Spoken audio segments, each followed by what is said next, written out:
절에서 28절 말씀입니다. 예. 요한복음 14장 25절에서 28절 말씀을 한 절씩 교독을 하겠습니다. 내가 아직 너희와 함께 있어서 이 말을 너희에게 하였거니와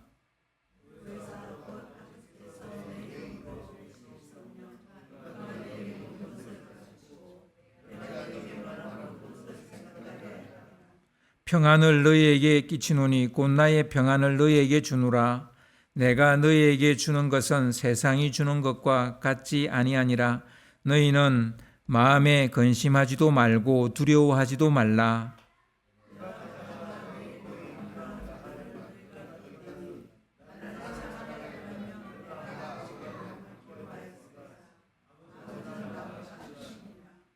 아멘. 예. 우리 그 뒤에 문을 좀 닫아주시기 바랍니다. 근심과 두려움 앞에서라는 제목으로 말씀을 나누겠습니다. 요즘 세상 돌아가는 걸 보면 세상은 언제나 예기치 못한 방식으로 흘러간다라는 것을 생각하게 됩니다. 그 속도감은 감당이 안 돼요. 얼마나 빠르게 바뀌고 생각지 못한 방식으로 바뀌는지 그 속도감을 따라갈 수가 없고, 그리고 얼마나 복잡한지, 왜 전쟁은 저렇게 일어나는지, 왜 싸우는지, 그리고 그것으로 인해서 세상 모든 나라들이 어려움을 당하고 있는 이 모든 것들, 예상한 대로 흘러가지 않으니까 한시도 우리가 긴장을 늦출 수가 없습니다. 이게 바로 스트레스예요. 긴장을 하고 있다는 것 자체가 이게 스트레스죠. 늘 긴장하고 있습니다. 그래서 이런 스트레스가 만성 근심과 염려와 걱정을 불러옵니다. 심지어 불안이나 두려움이라는 더 사납고 험한 것에 우리가 사로잡히기도 합니다. 혼란과 근심과 불안과 두려움을 잠재울 그 무엇이 필요한 거죠. 그걸 찾다 보니 어떤 사람은 마약을 하고, 또 어떤 사람은 막 그 무당에게 가서 점을 치고 미신을 믿고, 또 어떤 사람은 극단적인 그 무엇인가를 선택하는 그런 걸 볼 수 있습니다. 또 어떤 사람은 그냥 정신줄을 놓아버리기도 하는 것 같아요. 사회적 혹은 심리적 병리 현상들이 우리 가운데 나타나게 됩니다. 우울증 같은 게 대표적인 그 예가 될 것입니다. 오늘 말씀에서 정신줄을 놓기 일보 직전에 있는 제자들을 우리가 만나볼 수 있습니다. 혼란과 근심과 불안과 두려움 같은 사납고 험한 것에 사로잡힌 제자들의 모습을 우리가 볼 수 있습니다. 여러분, 파묘라는 영화에 보면 험한 게 나온다 그러는데, 여러분, 그런 게 험한 게 아니에요. 진짜 험한 건 밖에서 이렇게 보여지는 이런 것이 아니라 우리 안에 있는 쌓이고 쌓인 근심이라든지 염려라든지 두려움이라든지 불안, 이런 게 사실 험한 거예요. 이런 게 우리 안에서 나오고 있어요. 무덤에서 나오는 게 아니고. 여러분, 그렇습니다. 이런 험한 것들에 사로잡혀 있는 제자들의 모습, 어쩌면 현대에 살아가고 있는 우리의 모습인지도 모르겠습니다. 이런 것 앞에서 어찌할 바를 몰라 허둥대는 제자들에게 예수님은 헤쳐나갈 특별한 솔루션을 제공을 합니다. 제자들의 입장에서 볼 때 돌아가는 상황이 전혀 예기치 못한 방식으로 흘러가고 있는 거예요. 제자들은 예수님이 유대인의 왕이 될 거라 그렇게 찰떡같이 믿었고 그렇게 예상을 했어요. 하지만 돌아가는 상황을 보니까 유대인 왕이 아니라 유대인의 손에 예수님이 험한 꼴을 당하게 생겼어요. 게다가 너희가 따라올 수 없는 곳으로 내가 갈 거라는 거예요. 제자들이 따라올 수 없는 곳으로. 그 밑도 끝도 없는 이런 말을 해버리는 거예요. 갑자기. 이런 예상 밖의 상황과 예상 밖의 말, 이런 게 제자들의 마음에 혼란을 주었고요. 그리고 그게 근심이 되었고 더 험한 두려움이 된 거예요. 이렇게 어수선해서 갈피를 잡지 못하는 제자들의 그 마음을 누가 알아줄까요? 누가 알까요? 네, 예수님이 아시죠. 여러분, 마음이 어수선할 수도 있고 마음이 딩숭생숭할 수도 있고 머리가 복잡할 수도 있습니다. 누가 그런 여러분의 마음을 알아주실까요? 예수님이죠. 당연히 그들의 복잡다단한 마음을 예수님이 아시는 거죠. 그래서 예수님은 제자들에게 이렇게 말씀하십니다. 요한복음 14장 1절을 보면 너희는 마음에 근심하지 말라. 그러니까 지금 14장이 막 이렇게 막 혼란스럽고 막 뭐 험한 게 나오고 뭐 이런 상황이에요. 근데 이런 상황의 첫 절, 14장 첫 절이 뭐냐면 너희는 마음에 근심하지 말라. 이 말씀인 거예요.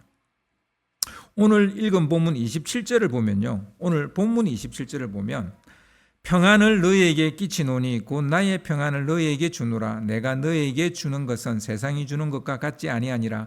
너희는 마음에 근심하지도 말고 두려워하지도 말라. 그러니까 예수님은 정신이 가출 나가기 일보 직전인 이 제자들에게 내가 너에게 평화를 주노라 이렇게 말씀하시는 거예요. 이런 말씀을 하신 것은 제자들 안에 그만큼 근심과 두려움이 꽉 차 있었다는 얘기죠. 그것 때문에 거의 막 정신이 마비될 지경인 거죠. 그런 그들에게 평화를 주노라 이렇게 말씀하시는 거예요. 제자들의 마음에 근심과 두려움을 불러일으킨 그 원인자가 뭘까요? 도대체 뭐가 제자들을 이렇게 불안하고 근심하게 만들고 두려워하게 만들었을까요? 두 가지 정도를 볼 수가 있는데요. 하나는 분리불안입니다. 요한복음 13장 36절을 좀 띄워주세요. 요한복음 13장 36절에 보면 시몬 베드로가 이르되 주여 어디로 가시나이까? 예수께서 대답하시되 내가 가는 곳에 내가 지금은 따라올 수 없으나 후에는 따라오리라. 여기서 보면 지금과 후에라는 말이 나오는데 지금은 따라올 수 없고 나중에야 따라올 거다 이런 말씀을 하십니다. 주님이 제자들을 떠나 어디론가 가신다는데 혼자 가신다는 거예요. 그리고 제자들을 데리고 가지 않겠다는 거예요. 그리고 지금은 따라올 수 없고 나중에 그게 언제일지는 모르지만 후에야 그때 따라오게 될 거다 이렇게 말하는 거죠. 이 말씀은 관계의 단절에 대한 이야기이기도 하지만 제자들만 덩그러니 남게 될 거라는 얘기이기도 합니다. 이럴 때 생기는 그 부정적 감정이 바로 분리불안입니다. 단절되어지고 혼자 남게 되고 이런 거예요. 엄마와 아기 사이에 애착관계가 잘 형성되지 못하면 분리불안이라는 게 생기게 돼요. 보통 엄마에게서 잠시도 떨어지지 못하는 아이들이 있습니다. 건강한 애착이 형성되지 못해서 이런 분리불안이 생긴 거죠. 애착은 보통 그 생후 6개월에서부터 2돌 정도 될 때까지 형성이 돼요. 그때 애착이라는 게 잘 형성되어져야 되는데 그때 잘 형성되지 않으면 평생 이 애착관계 때문에 인간관계가 힘들어집니다. 그래서 보통 2돌, 24개월, 좀 더 여유 있게는 36개월 정도는 엄마들이 그 출산 휴가를 받아서 아이와 함께하는 게 굉장히 중요합니다. 하여튼 이 시기가 중요하다는 건 여러분도 다 아마 아실 거예요. 근데 안정적인 애착이 형성되게 하려면 이 시기에 부모는 3가지를 잘해야 됩니다. 그러니까 생후 6개월부터 2돌 정도 될 때까지 첫째는 민감성이에요. 민감성. 아기가 표정이나 행동으로 보내는 신호를 잘 알아차려야 돼요. 민감하게 반응해야 돼요.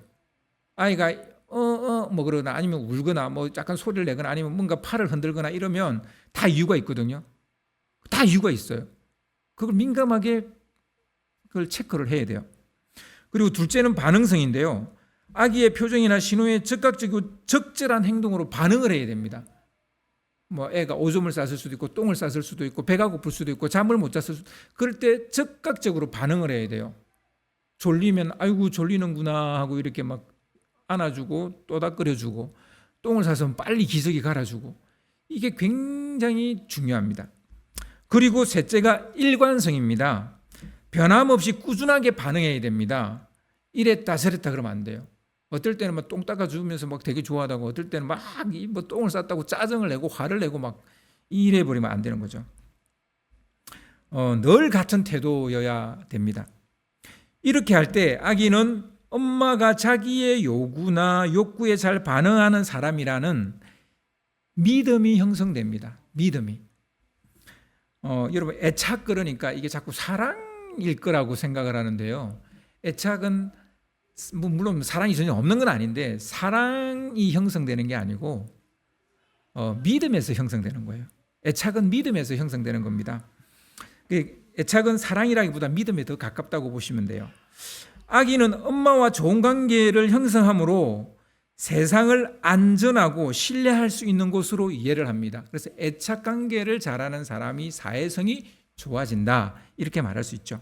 좋은 애착 관계가 형성되면 그 아이는 정서적으로 안정감을 가질 뿐만 아니라 건강한 사회성을 가지게 됩니다.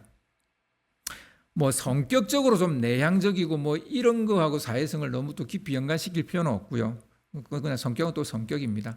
별개로 보셔야 돼요. 그런데 좋은 애착 관계 형성이 말이 쉽지 그렇게 쉬운 게 아니에요. 여러분 아이를 키워보시면 아시겠지만 누구나 처음으로 엄마가 되는 거잖아요. 뭐 엄마 아빠 한번 되어보고 또 되어보는 사람도 뭐 있을 수는 있겠지만 하여튼 대부분은 이제 처음 엄마 아빠가 되잖아요. 그래서 아이를 어떻게 키워야 할지 몰라요.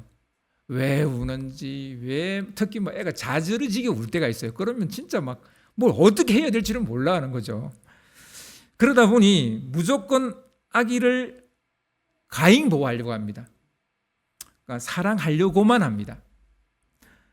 그러나 좋은 애착은 사람과 사회를 향한 믿음이에요. 그래야 아이가 커서 사회로 나갈 수가 있어요. 건강한 애착을 가진 아이는 조금씩 엄마를 떠나 세상을 탐색하면서 관계를 맺게 됩니다. 엄마 외의 세상, 그러니까 다른 사람들, 사회와 관계를 맺게 됩니다. 그런데 부모가 과잉 보호를 해버리면 어떻게 되겠어요? 아이는 엄마 치마 폭에서 떠나지를 못하는 거예요. 엄마도 피곤해지고요. 아기도 불행해져요. 평생이 불행해져요.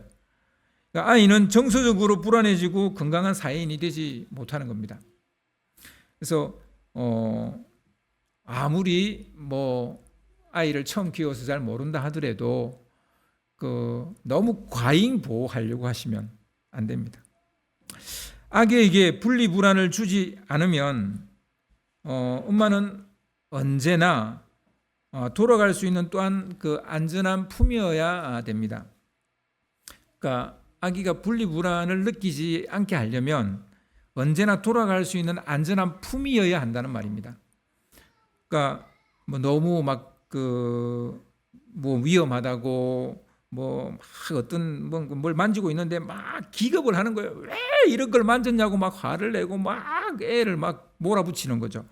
그리고 뭐 야단을 치고 막 제재를 하고 때로는 뭐 거절을 해버리고 그리고 다 바리기도 치버리고. 요즘 아이들 키우는 놀이기구들 보면 진짜 이런 바리게이트가 얼마나 많은지 몰라요. 애 움직이지 못하도록 요만한 통 하나 만들어 놓고 애를 나가지 못하게끔 이렇게. 야, 저 정말 잘못된 건데 저걸 또 돈을 받고 팔아먹어요. 또 엄마들은 그게 잘못된 건데 돈을 주고 또 사요. 참 이상한 세상이죠. 아기의 요구와 욕구를 알아차리지 못하고 화를 내거나 짜증을 내면 아기는 혼란스러워집니다. 아기는 조금씩 탐색을 하면서 사회성을 가지게 돼요. 세상을 향해서 나아가요. 근데 모든 걸 가잉 보호로 인해 차단해버리는 거죠. 그리고 너무 막 막아버리니까 애가 이제 혼란이 오는 거죠. 분명 믿을리는 엄마밖에 없는데, 애기 입장에서 믿을리는 엄마밖에 없어요. 근데 엄마가 마구 화를 내고 때리는 거예요. 그거 하면 안 돼. 막 그래가지고 막. 이런 사태가 반복이 되면 아기는 더 어떻게 되겠어요? 더 엄마에게 매달리게 돼요. 이상하게. 더 엄마한테 매달리면서 분리불안을 느끼는 거예요.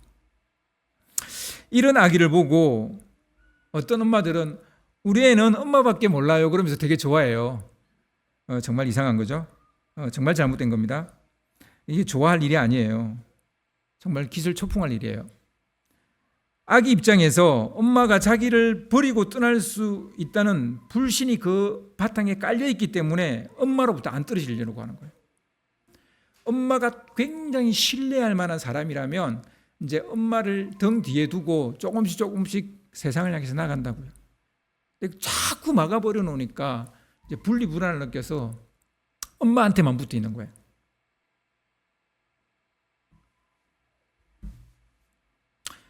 전적으로 엄마가 신뢰를 주지 못했기 때문입니다. 어떻게 신뢰를 줄 거예요? 품 밖으로 나가는 아이를 가게 하되 항상 돌아올 수 있는 품이어야 된다는 거예요. 네가 넘어지면 언제든지 다시 돌아올 수 있다. 엄마한테, 엄마 품으로 돌아올 수 있다는 걸 알려줘야 돼요. 보여줘야 돼요. 그럼 제자들이 이렇게 심각하게 분리불안을 느끼는 것은 예수님이 제자들을 가잉 보호한 것일까요? 예수님이 막 제자들이 어디 간다 그러면 어이 가지 마 그러고 뭐 해보겠다 그러면 아이 하지 마, 전도 해보겠다 그러면 아이 안 돼 아직 뭐 이랬어요? 뭐 예수님이 그렇게 막 제자들을 가잉 보호했어요? 아니면 안전한 품이 되어주지 못했어요? 언제든지 돌아올 수 있는 그 품이 되지, 도리어 언제나 품이었죠. 돌아올 수 있는 품이었죠. 그래서 이런 것 때문이 아니에요. 사람은 누구나 헤어지거나 홀로 남는 거에 익숙하지 않습니다. 그래서 건강한 사람도 어느 정도 분리불안을 느낍니다. 그러니까 이 분리불안이 아예 없는 게 좋은 게 아니라 적당하게 있는 게 좋은 거예요. 근데 누구나 사실은 분리불안은 느낍니다. 그런데 이게 병적으로 느끼는 게 문제예요. 그래서 때로는 뭐 약간 뭐 걱정도 하는 것도, 그리고 두려움을 가지는 것도 정상이에요. 근데 이게 이제 병적으로 되는 게 문제입니다. 예수님은 엄마처럼 너희를 고아처럼 그냥 내버려 두지 않겠다고 말합니다. 너희 뒤에는 내가 있다. 이 말씀을 많이 하십니다. 특별히 요한복음 14장에 이런 류의 말들이 굉장히 많이 나옵니다. 요한복음 14장 18절을 보시면요. 요한복음 14장 18절을 좀 띄워주세요. 내가 너희를 고아와 같이 버려두지 아니하고 너희에게로 오리라. 고아처럼 버려두지 않겠다는 거예요. 항상 너희 뒤에서 엄마처럼 지켜보고 있다는 것을 기억해라. 이런 말인 거죠. 제자들에게 이런 근심과 두려움이 생긴 첫 번째 이유는 이런 분리불안 때문이고요. 두 번째 이유는 불확실함 때문입니다. 불확실함. 사람이나 돌아가는 어떤 상황이나 미래를 모르기 때문에 불안을 느끼는 거예요. 대부분의 사람들. 알면 마음의 준비를 하고 대처를 하기 때문에 덜 불안해하죠. 그런데 문제는 잘 모른다는 거예요. 알면 좋은데 잘 모르겠다는 거예요. 요한복음 14장 4절에서 5절을 보면 예수님과 제자 도마의 그 문답이 나와요. 좀 띄워주시기 바랍니다. 요한복음 14장 4절, 내가 어디로 가는지 그 길을 너희가 아느니라. 제자 니네들이 안다 이렇게 말하니까 도마가 이르되 주여 주께서 어디로 가시는지 우리가 알지 못하거늘 그 길을 어찌 알겠사옵나이까. 예수님은 니네들이 내가 어디로 가는지 그 길을 안다 그러는데 제자들은 모르겠다는 거예요. 도마는 왜 모르겠다고 말하는 걸까요? 모르니까요. 그게 답이에요. 예수님은 너희는 안다라고 말하는데 제자들은 막상 모르는 거예요.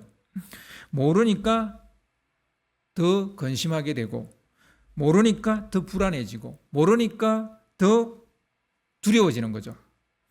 여러분 대부분 그렇습니다.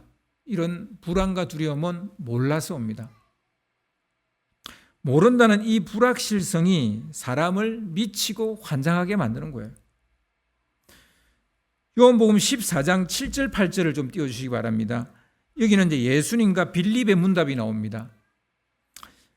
너희가 나를 알았더라면 내 아버지도 알았으리로다. 이제부터는 너희가 그를 알았고 또 보았느니라. 빌립이 이르되 주여 아버지를 우리에게 보여주옵소서. 그리하면 족하겠나이다. 예수님이 제자들에게 너희는 내 아버지를 알았고 또한 보았다라고 말씀을 하십니다. 이 말씀을 들은 그 제자 빌립이 아무리 생각해도 자기는 예수님이 말씀하시는 그 아버지를 본 적이 없거든요. 그래서 예수님께 아버지를 좀 보여달라. 그러니까 예수님의 아버지죠. 그 아버지를 보여달라. 이렇게 요청을 합니다. 이는 시각적 확인으로 불확실성을 제거하려는 사람의 기본 심리입니다. 사람은 봐야만 꼭 믿겠다고 이렇게 말하는 경향이 아주 강합니다. 시각이 우리가 어떤 정보를 캐치하는 데 차지하는 비중이 좀 커서 그래요. 근데 여러분, 이거는 우리 사람이 그런 것이지, 우리 사람의 심리가 그런 것이지, 실제적으로 어떤 것을 알아가는 데 있어서 시각이 다른 것보다도 더 중요하냐? 꼭 그렇지는 않습니다. 여러분, 촉각도 굉장히 중요하고요. 후각도 중요하고요. 청각도 중요하고요. 그리고 직감도 중요해요. 이런 걸 우리 다 통합해서 우리는 그걸 알았다라고 이야기하거든요. 근데 우리는 이상하게 사람은 시각의 지배를 많이 받아요. 동물 중에서 좀 시각이 안 좋은 동물들이 있어요. 얘네들은 어떻게 하겠어요? 청각이라든지 후각이라든지 이런 것들로 세상을 이해해요. 그네들은 시각에 크게 의존하지 않아요. 그런데도 다 살아가요. 그러니까 우리가 얼마나 시각에 의존하는 존재인지 알 수 있죠. 그래서 시각을 너무 믿으면 안 돼요. 아무튼 시각에 너무 의존하는 것은 약간 좀 바보 같은 짓이에요. 그래서 착각을 많이 해요.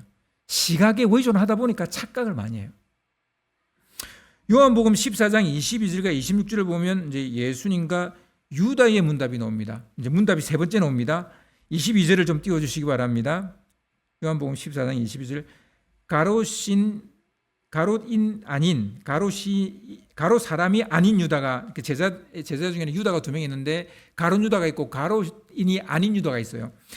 가롯인이 아닌 유다가 이르되 주여 어찌하여 자기를 우리에게는 나타내시고 세상에는 아니하려 하나이까.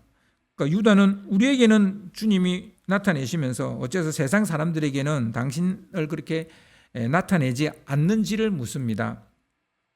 갑자기 뭐 생뚱맞게 왜 이 질문을 했는지 여러분 그 상황, 그 문맥상 상황을 보면 알 수 있습니다. 오늘 보면 26절을 보면 예수님의 그 답에 이 이유가 있는 거예요. 26절, 오늘 본문 26절입니다. 보혜사 곧 아버지께서 내 이름으로 보내실 성령 그가 너희에게 모든 것을 가르치고 내가 너희에게 말한 모든 것을 생각나게 하리라.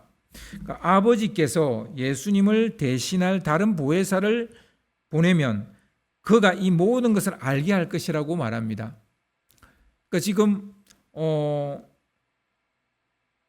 지금 제자들에게 먼저 나타내시고 나중에 이제 성령이 오시면 그 성령이 제자들뿐만 아니라 다른 사람들에게도 예수님을 그리고 아버지를 나타내 보일 거라는 얘기죠.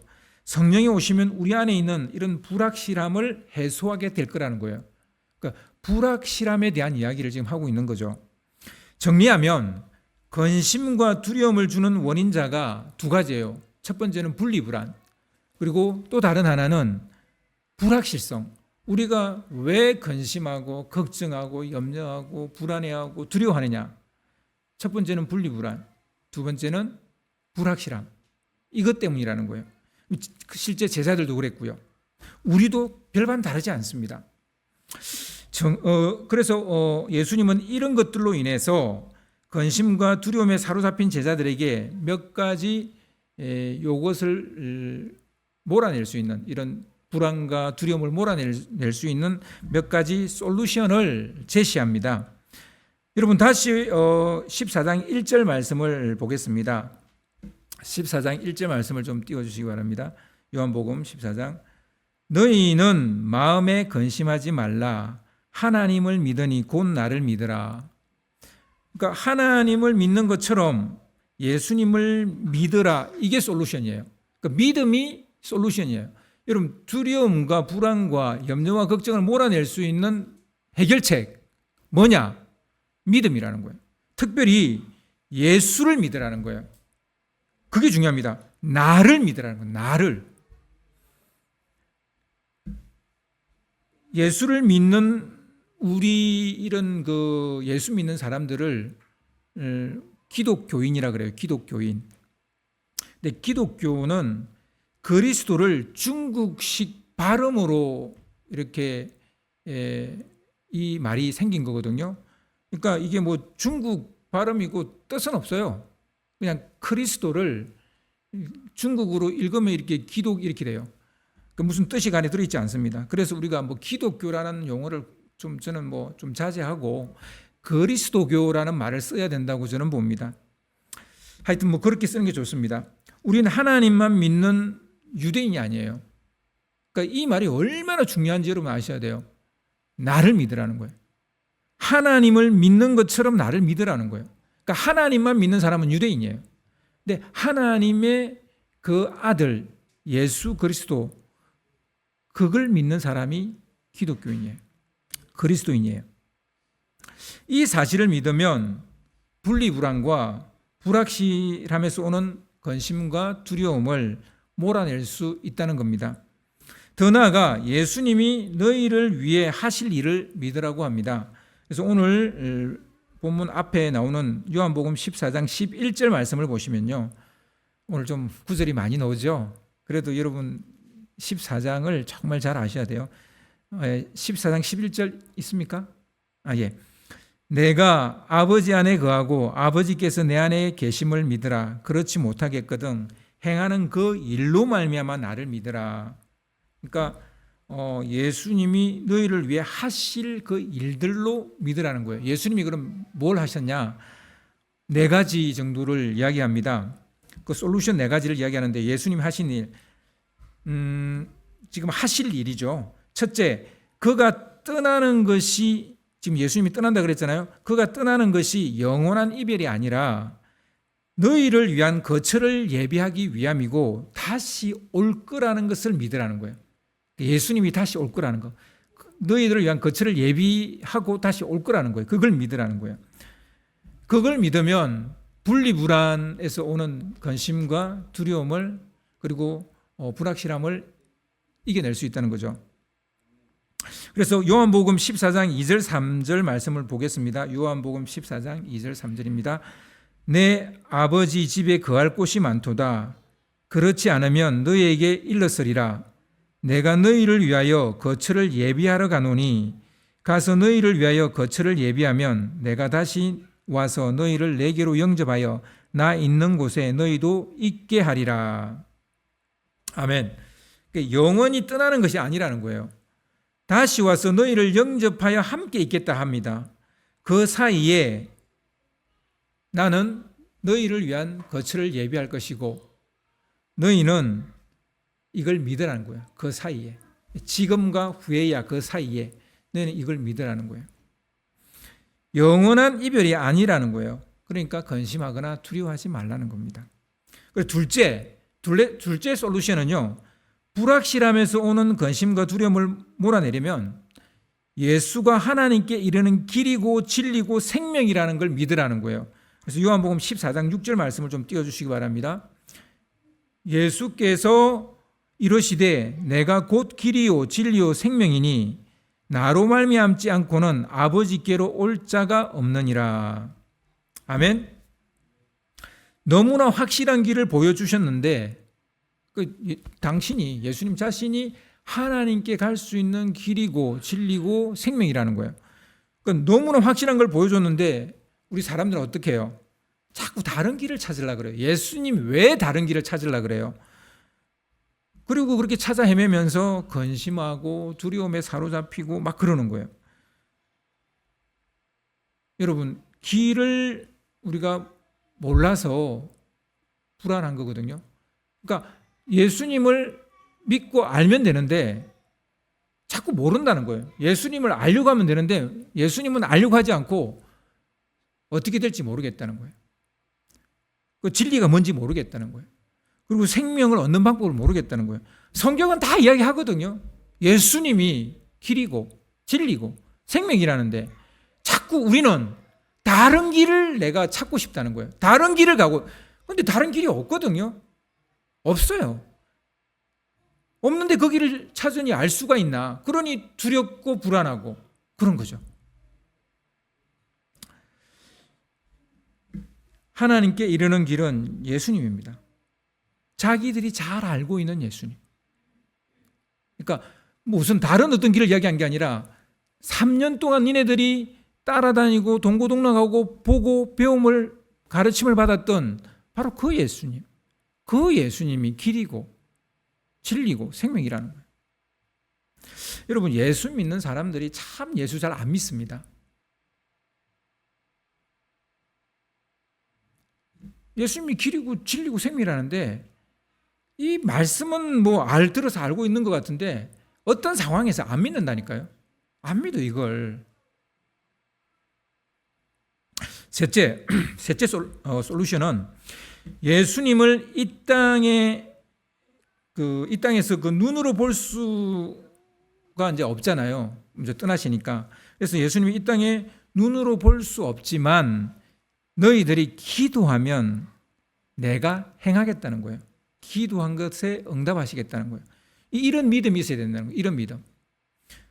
요한복음 14장 12절 13절을 읽어보겠습니다. 좀 띄워주세요. 내가 진실로 진실로 너에게 이르노니 나를 믿는 자는 내가 하는 일을 그도 할 것이요 또한 그보다 더 큰 일도 하리니 이는 내가 아버지께로 감이라. 너희가 내 이름으로 무엇을 구하든지 내가 행하리니 이는 아버지로 하여금 아들로 말미암아 영광을 받으시게 하려 함이라. 비록 예수님이 그들을 떠나 함께 있지 않을지라도 예수님의 이름으로 기도하면 주님이 행하실 것이라는 거예요. 아멘. 기도하면 예수님이 이 땅에 계실 때 하셨던 놀라운 일들보다 너희들이 더 큰 일도 하게 될 거라는. 기도하면 그보다 더 큰 일도 하게 될 거라고 말하는데 눈에 보이지 않는다는 이유로 우리는 이제 기도를 하지 않는 거죠. 여러분, 비록 눈에 보이지 않지만 기도라는 핫라인을 예수님이 남겨놓고 가셨다고요. 얼마나 안심이 됩니까? 기도라는 핫라인이 있다는 게 얼마나 안심이 됩니까? 여러분, 그런 뉴스 보셨죠? 우리 신안 공항인가요? 신안공항 맞나요? 그게 우리 얼마 전에 아시아나 항공이 부딪혀가지고 많은 분들이 인명피해를 봤습니다. 그 비행기에 탄 가족들 서로 전화하겠죠. 혹시 우리 우리 부모님이 그 비행기 타지는 않았는지, 막 항공사에 전화해 혹은 뭐 여행사에 전화해서 우리 가족이 탔는지 안 탔는지 물어보겠죠. 이게 한 라인이에요. 근데 딱 전화를 했는데 안 탔다는 거예요. 얼마나 안심이 되겠어요. 기도는 이런 핫 라인이라고요. 넷째 솔루션은요, 자신을 대신할 보혜사를 보내주시겠다는 건데 이걸 믿으라는 거예요. 보혜사를 보내주실 건데 이걸 믿으라는 거예요. 요한복음 14장 16절 17절을 보시기 바랍니다. 요한복음 14장 16절 17절.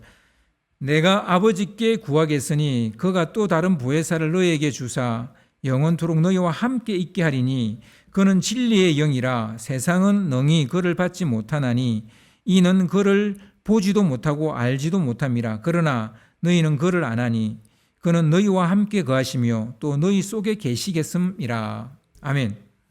보혜사라는 말은 헬라어로 파라클레토스라는 뜻인데 그 말은 위로자, 좋은 자라는 의미입니다. 예수님이 떠나기 전에 다른 보혜사, 즉 위로자와 좋은 자를 너에게 보내겠다는 거예요. 예수님께서 하나님께 구하여서 직접 오게 하겠다는 거예요.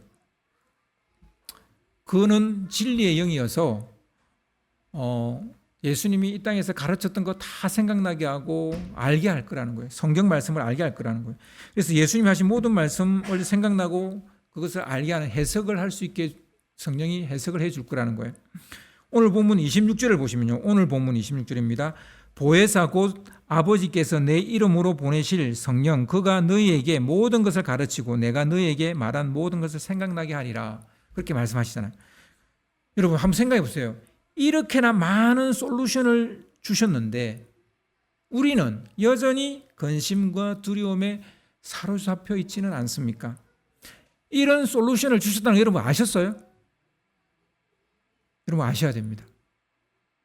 이미 해결책을 주시고 가셨어요.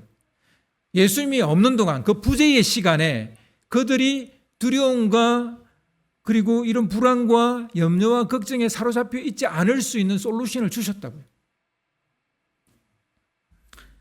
이 네 가지 솔루션을 주셨다는 것은 제자들에게 이런 믿음이 없었다는 얘기죠. 역으로 말하면 이게 없으니까 이런 믿음이 없어. 이 네 가지의 믿음이 없으니까 니네들이 지금 그 근심하고 두려워한다는 거예요.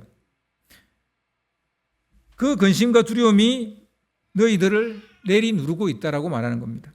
하지만 이것을 믿으면 이 네 가지 예수님이 행하실 이 일을 믿으면 근심과 두려움은 사라지고 주님이 주시는 평안과 기쁨을 얻게 될 것이다. 이렇게 말씀하십니다. 염려나 두려움은 여러분 그게 뭐 비겁함이나 뭐 이런 건 아닙니다. 물론 부정적인 감정인 건 맞지만 우리가 부정적인 감정이 없으면 안 되죠. 분명히 우리 안에는 필요하니까 하나님이 부정적인 감정을 주신 거예요. 그래서 우리에게는 이런 그 염려와 두려움 이런 것을 뭐 너무 이렇게 막 불편하게 생각할 필요는 없습니다. 하지만 이것이 병적으로 가게 되는 것은 막아야 됩니다. 그러려면 불확실한 미래를 대비하라는 경고 신호라고 보면 돼요. 그러니까 불안과 두려움을 지금 불확실한 미래를 대비하라고 준비하라고 이런 마음이 생기는구나 이런 감정이 생기는구나 이렇게 생각하시면 돼요. 앞으로 닥쳐올 일에 충분히 대비하지 못했음을 직감하고 준비시키기 위한 내면의 안전장치 같은 거예요. 이런 게 우리 이제 이 두려움이나 근심의 역할인데 문제는 우리가 이제 요 정도만 딱 느끼면 되는데 이게 이제 병적으로 가서 내가 그거에 눌려버린다는 거예요. 그래서 막 생각이 마비되고 아무것도 안 하고 무기력에 빠지고 그리고 뭔가 이렇게 사느니 뭐 그러면서 뭐 극단적인 선택을 하고 막 이런다는 거예요. 두려움이 생기는 것은 꼼짝 못하게 하려는 것이 아닙니다. 그러니까 내 안에 두려움이 생기는 건 나를 꼼짝 못하게 하려고 내 안에서 생기는 게 아니라고요. 나를 마비시키려고 생기는 것도 아닙니다. 마음을 가다듬고 에너지를 모으는데 필요한 시간을 확보하게 하려는 거예요. 이 칼라 맥나렌이라는 사람이 한 얘기인데, 그러니까 이런 두려움이나 불안이 생기고 막 염려 걱정이 생기면 지금 내가 왜 이런 마음이 생겼을까? 나 자신을 돌아봐야 돼요. 가다듬어 봐야 돼요. 그리고 내가 이걸 극복하기 위해서 어떤 에너지를 모아야 되는지를 생각해 봐야 돼요. 그리고 이것을 얻기 위한 또 시간도 좀 확보를 해야 돼요. 이렇게 해서 얻게 되는 게 뭐냐면 믿음이라는 거예요. 이런 가다듬고 에너지를 모으고 시간을 확보해서 내가 뭘 만들어내야 되냐면 믿음을 만들어내야 돼요. 믿음을 만들어내는 거. 특별히 예수를 믿는 믿음을 만들어내야 돼요. 이게 만들어질 때 우리는 근심과 두려움을 이겨낼 수 있습니다. 특별히 예수님의 이 네 가지 주신 솔루션의 믿음, 이 네 가지 믿음을 가질 때 우리는 이런 근심과 두려움에서부터 우리가 다시 살아날 수 있습니다. 이 믿음을 가지시기를 주님의 이름으로 축원합니다.